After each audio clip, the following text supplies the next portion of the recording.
This young soldier survived the Civil War, but when he returned home, he could never shake another person's hand again. Both of his arms had been torn away by artillery fire. Yet, this isn't a story about how Alfred Stratton lost his limbs. It's about everything he refused to lose afterward. He learned to write again. He learned to work again. He learned to live again. His portrait forces us to ask a difficult question. When does a war actually end? For the men you're about to meet, the answer wasn't Appomattox. The war followed them home. Oliver Wendell Holmes, Jr. entered the Union Army at just 20 years old, believing, like countless volunteers, that courage alone could carry him through the conflict. Instead, the war nearly killed him 3 separate times. A bullet pierced his chest at Ball's Bluff, another tore through his neck at Antietam, a third struck him at Chancellorsville. Each wound could have been fatal. Each time, he survived. But surviving came with a cost no surgeon could remove. Years later, the young officer became one of America's most respected Supreme Court justices. The battlefield uniform was gone. The scars remained. Holmes later reflected that war had taught him how suddenly life could change, and that lesson shaped his view of justice for the rest of his career. His face had grown older. His memories had not. Yet Holmes wasn't the only veteran who carried the war into an extraordinary future. Another officer suffered a wound so devastating that doctors believed dawn would arrive before he did. Joshua Lawrence Chamberlain fell at Petersburg with a bullet passing through his hip and pelvis. The injury looked hopeless. A surgeon even prepared his death notice before the operation began. Still, Chamberlain refused to become another name on the casualty list. Against every expectation, he survived. He returned to public life, became governor of Maine, and remained one of the nation's most admired veterans. Yet beneath the formal clothes was a body that never truly healed. Recurring pain and complications followed him for decades, quietly reminding him of the battlefield he had left behind. And Chamberlain's story reveals a truth shared by thousands of veterans. Some wounds were impossible to see. Others changed a man forever with a single glance. The next soldier carried one of the most famous injuries in American history. But first, there was a commander who won the war, while carrying burdens the nation could never fully measure. By the spring of 1865, Ulysses S. Grant had achieved what millions believed impossible. The Union had survived. The Confederacy had surrendered. To the nation, Grant was the victorious general. But victory carried a weight that never appeared in his portraits. Every campaign had ended with casualty reports. Every success had come at the cost of thousands of lives. Grant rarely spoke about those losses, yet those who knew him described a man who carried the burden of command with quiet determination rather than celebration. His greatest battle was over. His heaviest memories were just beginning. Yet another Union general left Gettysburg, carrying a wound the entire nation could see. On July 2, 1863, a Confederate cannonball shattered Daniel Sickles' right leg. Within hours, surgeons amputated it above the knee. For many soldiers, such an injury marked the end of public life. For Sickles, it became the beginning of an entirely different chapter. He refused to disappear. Learning to walk with an artificial leg demanded patience and determination. He returned to politics, diplomacy, and public service, refusing to let his injury define his future. Yet every painful step reminded him of Gettysburg. The battlefield had become a permanent companion. But Sickles wasn't the only commander whose wounds followed him home. Some injuries remained hidden beneath a neatly pressed uniform.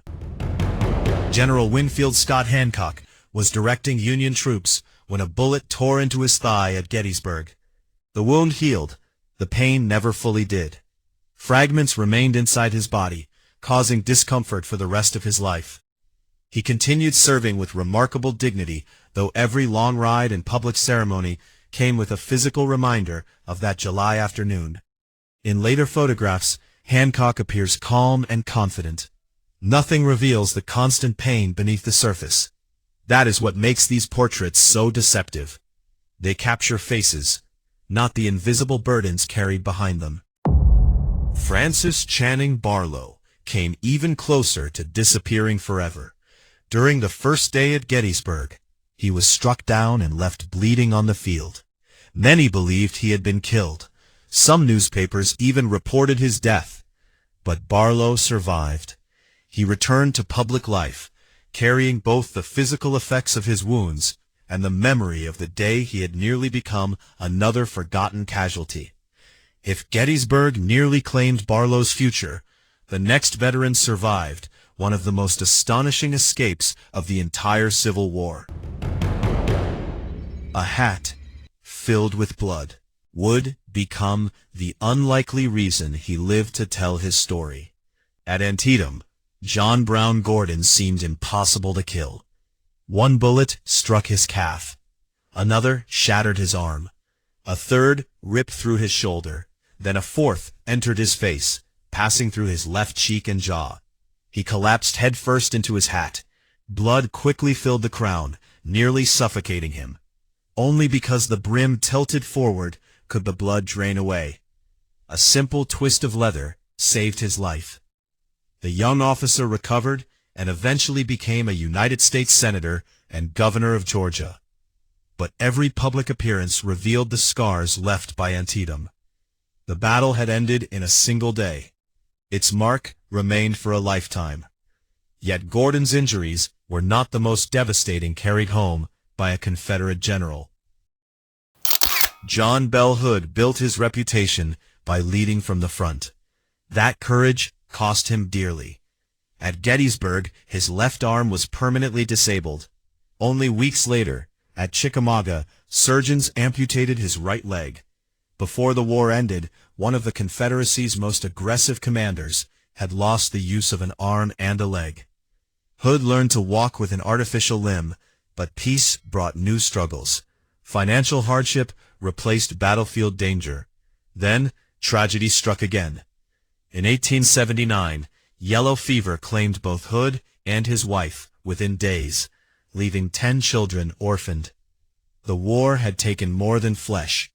It had reshaped an entire family. Union officer Lucius Fairchild paid a similar price at Gettysburg. A severe wound forced surgeons to remove his left arm. His military career ended that day. His service did not. Fairchild returned home, became governor of Wisconsin, and later represented the United States overseas. His empty sleeve was impossible to ignore. Wore it without apology. It stood as a quiet reminder that thousands of veterans carried visible evidence of battles long finished. William Francis Bartlett had already lost one leg before many soldiers had even seen their first battle. Instead of accepting retirement, he returned to command with an artificial limb and fought through more wounds before failing health finally forced him from the field. His determination inspired everyone around him. But not every veteran's sacrifice was hidden beneath a uniform. Some could never hide it at all. The next portrait shows a man whose future would forever be measured from a wheelchair. For Michael Dunn, the Civil War didn't end with surrender. It continued every morning he struggled to move. His wheelchair tells a story no battlefield photograph can. It reminds us that thousands of veterans fought a second war, not against an enemy, but against permanent disability. For many, simply living became an act of courage. Jacob Miller carried another kind of reminder. At Chickamauga, a musket ball tore through his face, destroying much of his left jaw. Unlike many wounds hidden beneath a uniform, Miller's injury could never be concealed. Every conversation, every family photograph, every glance from a stranger began with the war, yet he lived for decades, refusing to let that terrible wound define his entire life. Some veterans chose a different mission. John A. Logan believed the nation could never move forward by forgetting those who had fought. After the war, He became one of the strongest voices for Union veterans, arguing that remembrance was a duty, not a choice. As commander of the Grand Army of the Republic, Logan issued the order that created what became Memorial Day. For him, honoring the dead also meant caring for the living. The faces growing older around him deserved more than medals. They deserved to be remembered. Irish-born Thomas Francis Meagher had already become a legend while leading the Irish Brigade. His courage inspired thousands. But years of campaigning had taken their toll. Although he survived the Civil War, Meagher never escaped the demands it placed upon him. His post-war years were filled with political pressure, declining health, and exhausting public service before his mysterious death in 1867. The battlefield had ended. Its weight remained. William Tecumseh Sherman won victories that changed the course of the war. People remembered the march. They rarely considered the burden carried by the man who ordered it. In later life, Sherman often found himself surrounded by admirers, but fame could not erase memory. Like so many veterans, he spent the rest of his life answering questions about a war he had never truly left behind. Yet Sherman was not alone. On the opposite side, another commander would spend decades trying to rebuild both his reputation and his country. His name was James Longstreet. For James Longstreet, surrender did not end the fighting. The battlefield was replaced by public opinion. Many former Confederates blamed him for the defeat at Gettysburg, accusations he spent the rest of his life defending against. His later portraits show an aging man, but not the decades of controversy he endured. Some wounds came from bullets, others came from memory.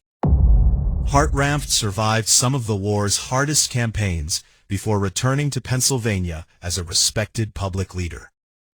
He carried the confidence of a veteran. He also carried the experiences that had shaped an entire generation. As governor of Pennsylvania, Hartranft worked to rebuild a nation still healing from war.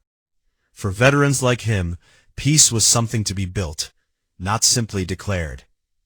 Adelbert Ames entered the war as a young officer and earned recognition for extraordinary courage under fire. He survived battle after battle when many around him did not. The years transformed him from soldier to statesman, yet the war remained the defining chapter of his life. The uniform disappeared. Its legacy did not. George Armstrong Custer became one of the Civil War's most recognizable cavalry commanders while still in his 20s. Victory made him famous almost overnight. His later portrait captures a confident officer whose life after the Civil War would end on another battlefield in 1876. For some veterans, one war simply led to another. John Clem entered the Union Army as a boy. He grew up surrounded by soldiers instead of classmates. He eventually retired as a brigadier general, his remarkable military career spanning nearly half a century. His youthful face became that of an old veteran. Time had won the final battle. John L. Burns never wore a general's stars. At nearly 70 years old, he picked up his own rifle and fought at Gettysburg beside Union troops. Lapham reminds us that history was not shaped only by famous names. Thousands of ordinary veterans returned home carrying extraordinary burdens. Most were never celebrated. Many were never photographed again. Yet their sacrifices were no less real. Look closely at these faces. Young soldiers had become old men. Some walked with canes, some with artificial limbs. Some carried wounds hidden beneath their coats. Others carried memories no camera could ever capture. The Civil War officially ended in 1865. For these veterans, it never truly ended. Their uniforms faded, their hair turned gray, their ranks became history, but the war never left them. If these remarkable faces helped you see the Civil War through a different lens, consider subscribing to Antique Visions. There are countless forgotten photographs still waiting to tell their stories.